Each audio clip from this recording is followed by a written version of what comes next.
Une enquête pour savoir ce qui se cache vraiment derrière ce mot à la mode, Internet. A tout de suite, juste après la pub, une enquête pour savoir enfin ce qu'est et ce qu'on peut faire avec Internet. Internet, tout le monde en parle et on le met à toutes les sauces. Mais en quoi cela nous concerne-t-il vraiment? C'est ce que nous avons cherché à savoir. Notre enquête, Internet au banc d'essai.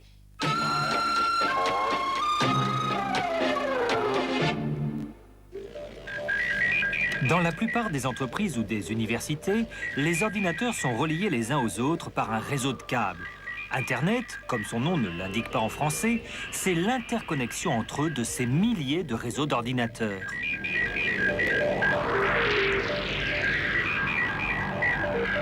Aujourd'hui, tout le monde peut accéder à travers cette formidable toile d'araignée qu'est Internet à des milliers d'ordinateurs sur la planète.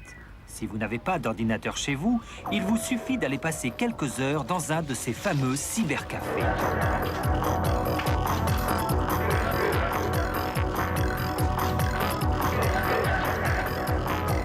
Sur les ordinateurs raccordés par Internet, on trouve d'abord un logiciel au nom célèbre, le web.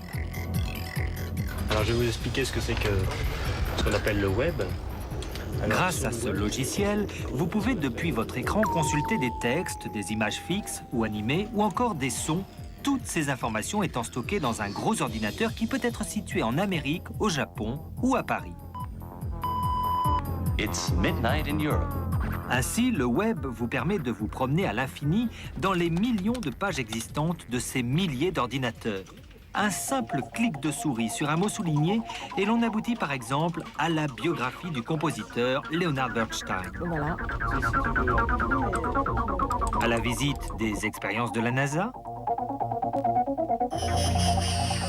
ou encore à une promenade dans le musée du Louvre. Chaque ordinateur connecté à Internet possède sa petite boîte aux lettres électronique. C'est ce que l'on appelle le email. Je peux vraiment parler avec mes amis. C'est plus rapide que de courrier en général. Ah oui, je suis américain. Je viens de Chicago. C'est tout. Précision importante, on y reviendra. Cela coûte beaucoup moins cher qu'un coup de fil aux États-Unis. Grâce à la puissance de l'informatique, le dialogue peut aussi s'établir dans un monde en images de synthèse. Chaque connecté choisit un personnage et communique à l'aide de bulles, comme dans une bande dessinée.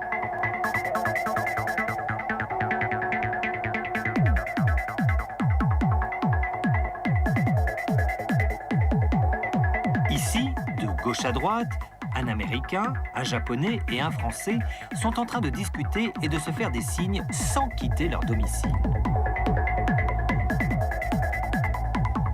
Pour l'instant, Internet n'est pas cher, moins cher même que notre vieux Minitel, car vous ne payez que le prix d'une communication téléphonique urbaine, même si vous consultez des informations stockées en Australie.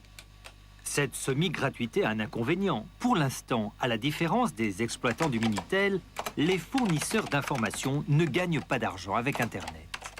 Effectivement, le fait que ce soit gratuit, le fait que ce soit bénévole, le fait que l'ensemble des informations disponibles soient mises à disposition par des gens de par leur propre chef, ne permet d'obtenir que ce qu'ils ont voulu, bien voulu, vous laisser voir. Ainsi, on n'a pas accès à tous les livres de cette bibliothèque, mais seulement à la liste des ouvrages disponibles en consultation sur place. Qu'à cela ne tienne, les pratiquants enthousiastes sont de plus en plus nombreux. C'est la première fois que je viens dans un cybercafé, parce que je suis en Corse et j'ai pas la possibilité de me brancher sur Internet aux tarifications dont on peut bénéficier quand on est sur Paris notamment. Et je trouve ça très excitant. Allez, courage! Le 15 mars, tarif unique pour toute la France. À côté de toutes ces banques de données, Internet offre également des milliers de forums de discussion, les newsgroups. Donc les newsgroups font partie de la vie de l'étudiant à l'EPITA, puisqu'il lui permet de communiquer avec le reste du monde et donc de poser toutes les questions qu'il veut. Mais la richesse de ces forums en fait aussi sa faiblesse. Et tous les postes de renseignement. En un clin d'œil, les chercheurs sont au courant des travaux faits dans leur domaine par les scientifiques du monde entier. Pour eux, c'est une révolution. Bonjour. Donc nous sommes en direct sur Internet par vidéotransmission. Mais est-ce bien sa vocation, Internet, de passer de la vidéo? La vocation d'Internet, c'est de transporter les différents types d'informations, aussi bien le son, l'image que le texte. En France, les lignes ne sont pas suffisamment puissantes pour supporter le transfert d'images, comparé à d'autres pays comme les États-Unis. Mais de toute façon, cela n'empêche absolument pas le bon fonctionnement d'Internet. Je vous souhaite une bonne fin de journée et à bientôt. Au revoir. Au revoir. Vous voyez, Internet peut servir à plein de choses. Un bémol quand même, pour l'instant, il ne concerne que 50 000 personnes en France. On est loin d'un phénomène de masse. Ils font des recettes de pain ou des trucs comme ça. Non, si, je crois que des recettes de pain. Ça va être complètement autre chose. Non. On doit contrôler le volume. Vous le voyez, pas d'affolement. De toute façon, je vous rappelle que pour vous distraire et vous instruire, il vous reste les livres, les journaux, la télévision, les vidéos, les CD, etc. Et la machine unique qui nous enverra tout ça à domicile via le réseau Internet n'est pas encore là.